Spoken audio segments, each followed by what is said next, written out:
जो धतूरा होता है ना, दर्शन करें धतूरे के, कांटे कांटे सा होता है धतूरा, तो वो धतूरे के साथ में बाबा शूल धारण करते हैं, बेलपत्री के शूल को। ये बहुत बहुत आनंदमय कथा है महाराज जी। जिसके जीवन में हमेशा कांटे ही मिले हैं, बेटी बड़ी हुई तो घर में मायके में दुख देखा, और मायके से गई ससुराल में तो ससुराल में दुख देखा, ससुराल में भी दुख देखने के बाद में भी पति को बहुत कुछ काम खुलवाया, बहुत धंधे खुलवाए, नौकरी लगवाई, पर वो पति बार बार छोड़ कर आ गया, बार बार तकलीफ भोग रहा है, बार बार कष्ट भोग रहा है। फिर थोड़े दिन काम करता है, थोड़े दिन छूट जाता है, फिर व्यापार में बढ़ता है, फिर छूट जाता है, फिर कोई दुकान खुलवाई, थोड़े दिन अच्छी चली, फिर वापस वहीं घर पर आकर बैठ गया। अर्थात उसके जीवन में वो शूलता चल रही है। तो बाबा देवाधिदेव महादेव कहते हैं, ये 3 घड़ी 3 पल 3 नक्षत्र 3 समय 3 दिन में जो शूल मुझे समर्पित करता है, उसके जीवन से मैं शूल हटा देता। वो 3 दिन लिखे स्कंद पुराण।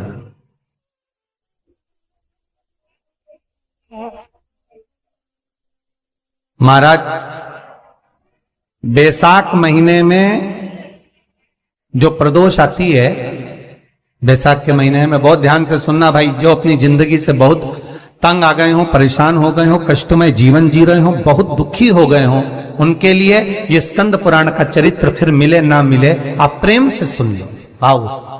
पहला, बैसाख महीने की प्रदोष,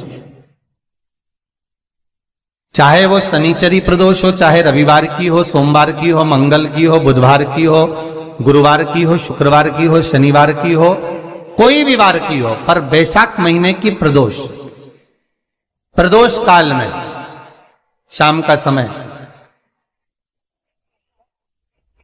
सूर्य डूब रहा हो, बस डूबा ही हो, और उस समय पर सूर्य के डूबन के तुरंत बाद बाबा को धतूरे के साथ में बेलपत्री ना चढ़ाते हुए बेलपत्री के वृक्ष के 7 कांटे बाबा के शिवलिंग पर समर्पित करे जाते हैं महाराज, अपनी जिंदगी में अड़चनों को हटाने के लिए। फिर आप जिस व्यापार में उतरे, जिस व्यवसाय में उतरे, जिस नौकरी में उतरे, आप दिल से करें, आपको तरक्की मिलेगी। आप हार नहीं सकते, नीचे नहीं आ सकते, उन्नति पर ही चढ़ेंगे। एक वैशाख मास की प्रदोष, दूसरा शिवरात्रि के दिन मध्याह्न का समय महाराज, जो बड़ी शिवरात्रि होती है माघ की, बड़ी शिवरात्रि के अंतर्गत मध्याह्न का समय, दोपहर के ठीक 12 बजे, चाहे फिर वो कोई भी दिन हो महाराज, शिवरात्रि जिस दिन पड़ रही हो,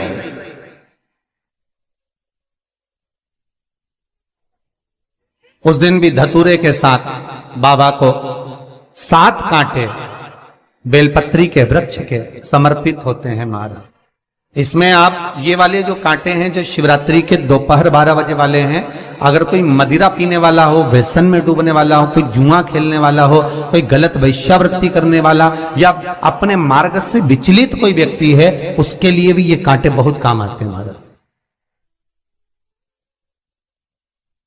दूसरा, पार्वती तेरे द्वारा तेरे नयन अश्रु से जो प्रगटा हुआ बेल का वृक्ष है, द्वितीय शूल मैं वहां धारण करता, तृतीय शूल, तीसरा शूल जो वर्णन करा गया महाराज, भगवान श्रावण के महीने में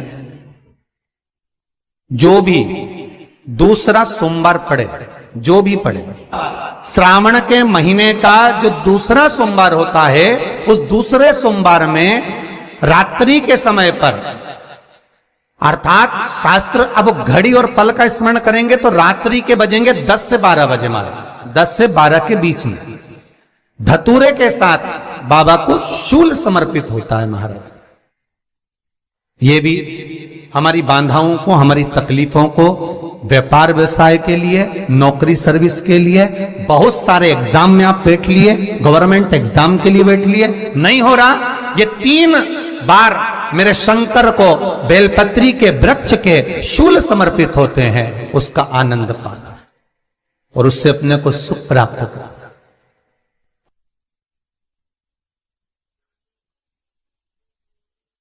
कि बाबा भोलेनाथ जी के नयन अश्रु से जो प्रकट हुआ वो रुद्राक्ष का पौधा है, माता पार्वती के नयन अश्रु से जो प्रकट हुआ वो बेलपत्री का पौधा है, और उमा और महेश, जिस महेश के वंशज हैं महेश्वरी,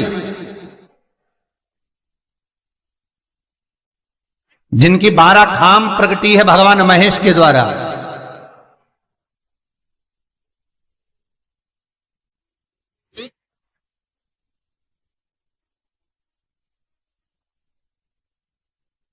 वो महेश और उमा और महेश का जो चरित्र है कि उमा और महेश का जब प्रागट्य हुआ, उमा और महेश जब दोनों आनंद में विभोर होकर जब चलते हैं और दोनों के बैठने से तप मुद्रा से जो पौधा उत्पन्न होता है वो शमी का पौधा है।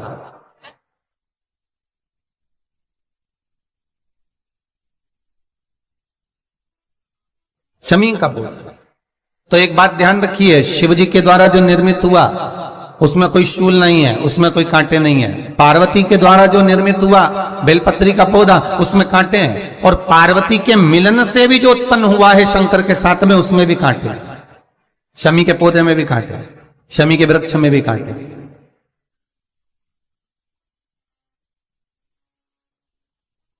तो पार्वती जी स्कंद पुराण में एक प्रश्न कर रही हैं भोलेनाथ जी से कि प्रभु मुझे ये बताओ कि आपके द्वारा जो निर्मित हुआ उसमें शूलता नहीं है, पर मेरे द्वारा जो निर्मित हुआ उसमें शूल क्यों आया है, उसमें कांटा क्यों आया है? थोड़ा सा माताओं, मेरी जीजियों, आपको थोड़ा बुरा तो लगेगा इस प्रसंग को सुनकर, पर लग जाए, पर आज कथा निकली है तो सुन लो है कि शिवजी जिस रुद्राक्ष को उत्पन्न कर रहे हैं उसमें शूलता नहीं है, पर पार्वती जी जो संग में मिली हैं उसमें भी शूलता है, और पार्वती के द्वारा जो प्रकट हुआ बेलपत्र उसमें भी शूलता है।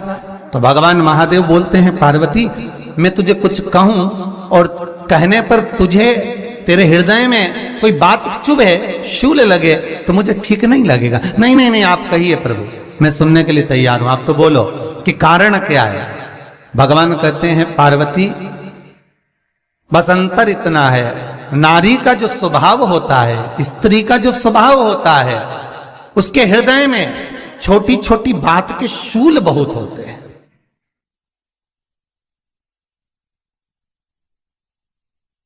जेठानी ने ये कह दिया, देवरानी ने ये कह दिया, तुम्हारी मम्मी ये बोल दी, तुम्हारे पापा ने ये कह दिया, तुम्हारी बहनों ने ये कह दिया, तुम्हारे भाई ने ये कह दिया, तुम्हारे रिश्तेदार ने ये बोल दिया। ये नारी के भीतर ये शूलता रहती है।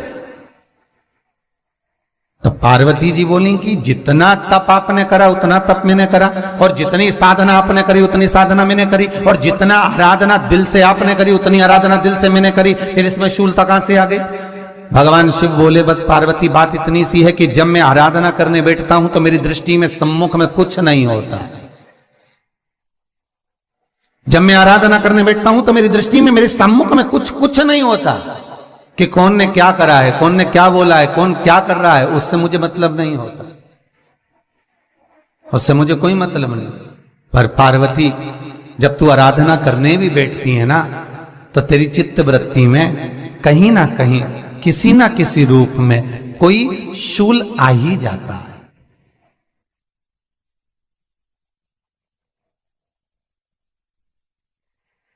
कई माताओं की आदत देखी साहब, भगवान की सेवा करने बैठी है तो भी भीतर थोड़ा सा शूलता भरी हुई है। महाराज बताओ, इतने सारे भगवान इकट्ठे कर लिए, मैंने बोला था बहू से कि वहां रख लेती है, बताओ इतने सारे यहां पर लाकर रख दिए हैं, अब इसकी सेवा करना पड़ रही है, अब ये करना पड़ रहा है।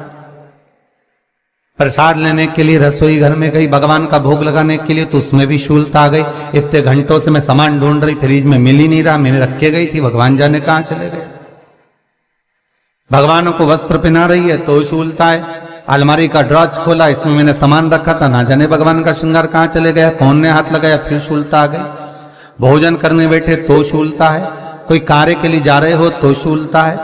अर्थात कहीं ना कहीं नारी के जीवन में शूलता बनी हुई है। और पार्वती, जब तुम भजन करो, तप करो, साधना करो, भक्ति करो, उसमें शूलता नहीं होना चाहिए।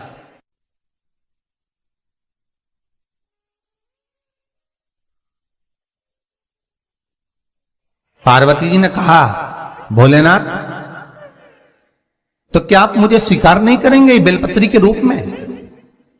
क्या मुझे स्वीकार नहीं करेंगे शमी पत्र के रूप में? पद्म पुराण, स्कंद पुराण, लिंग पुराण, नर्मदा पुराण और शिव महापुराण, ये सारी पुराणे वर्णन करती है। पार्वती जी का खंड आनंद वर्षित कर रहा है, वर्णन कर रहा है। पार्वती खंड वर्णन कर रहा है, सती खंड वर्णन कर रहा है, उमा संहिता वर्णन कर रही है। क्या आप मेरा ये बेलपत्र का स्वरूप आप धारण नहीं करेंगे? इसमें शूलता, इसलिए भगवान कहते हैं नहीं नहीं, धारण तो करूंगा पर शूल धारण नहीं करूंगा। मैं शूल धारण नहीं करूंगा, मतलब बेलपत्री में जो कांटे लगे रहते हैं, बेल